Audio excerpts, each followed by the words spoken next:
আসসালামু আলাইকুম প্রিয় শিক্ষকবৃন্দ, আশা করি সকলেই ভালো আছেন। আজকে আমি আপনাদের জন্য আরেকটি টিউটোরিয়াল তৈরি করতে যাচ্ছি। তা হচ্ছে আপনারা কিভাবে IPMS এর স্লিপ কমিটি বা স্লিপ টিম অনুমোদনের জন্য পাঠাবেন। স্লিপ টিম অনুমোদিত না হলে কিন্তু স্লিপের জন্য আবেদন করা যাবে না। কাজে বিষয়টি খুবই গুরুত্বপূর্ণ, তাই আপনাদের কথা চিন্তা করে আজকে আমি শুরু করতে যাচ্ছি। স্লিপ টিম IPMS এ কীভাবে আমরা সাবমিট করবো সেই বিষয়টি দেখাবো। তো শুরুতে আমরা IPMS এর যে ওয়েবসাইটটি রয়েছে সেখানে প্রবেশ করো।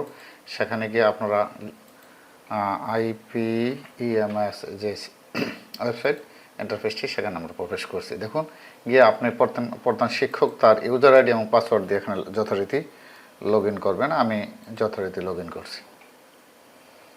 লগ ইন করার পর দেখুন আমার ইন্টারফেসটা আপনারা দেখতে পাচ্ছেন। ঠিক এই যে ড্যাশবোর্ড রয়েছে, এই ড্যাশবোর্ডের একটা অপশন রয়েছে, নিচের দিকে গেলে দেখতে পাবেন স্লিপ ব্যবস্থাপনা।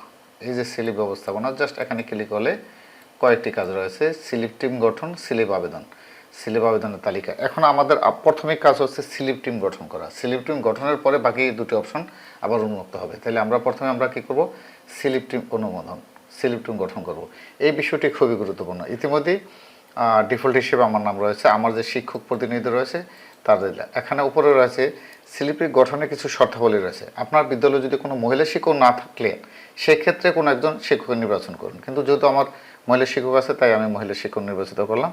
আপনারা এরপরে এখানে SMC আহ্বায়ক অ্যাডহক কমিটির সদস্য, অর্থাৎ সভাপতি না থাকলে বর্তমানে যে আমরা জানি সারা বাংলাদেশের প্রাথমিক বিদ্যালয়তে অ্যাডহক কমিটি রয়েছে, সেই অ্যাডহক কমিটির আমরা সেগুলো আমরা করব। এখন আমি আমার যে অ্যাডহক কমিটির আহ্বায়ক রয়েছে আমি তার নাম লিখছি। আপনার অ্যাডহক কমিটির নাম লিখবেন। এরপরে তার মোবাইল নাম্বার লিখবেন, অর্থাৎ অ্যাডহক কমিটি যিনি সভাপতি SMC বা অ্যাডহক কমিটির সদস্য তার মোবাইল নাম্বার অবশ্যই আমাদের এখানে লিখতে হবে। এই মোবাইল নাম্বার অবশ্যই ইংরেজিতে লিখতে হবে, বাংলা লিখলে হবে না।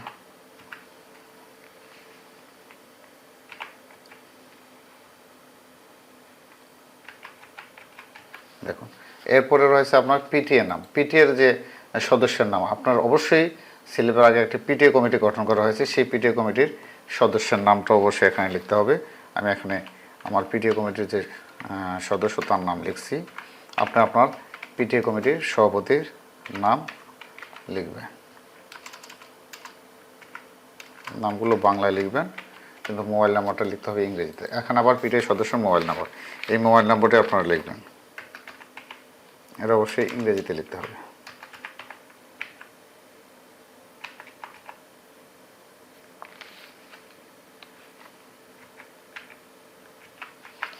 এরপরে রয়েছে দেখুন অনুদান প্রদানকারী নাম। এখানে অনুদান প্রদানকারী অবশ্যই ম্যান্ডেটরি, একজনকে অবশ্যই অনুদানকারী হিসেবে আপনার নাম অন্তর্ভুক্ত করতে হবে।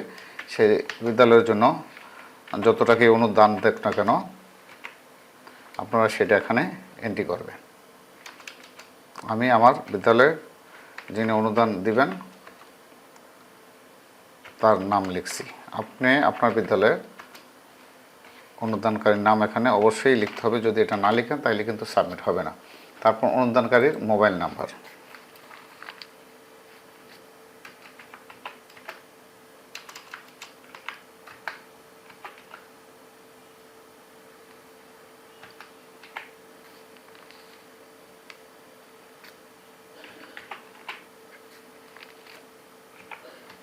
দেখুন আমার সমস্ত কাজ কমপ্লিট। এভাবে আপনি স্লিপ কমিটির সকলের নাম লিখে জাস্ট এই যে সাবমিট বাটনটি রয়েছে এখানে আপনি জাস্ট ক্লিক করে দিবেন।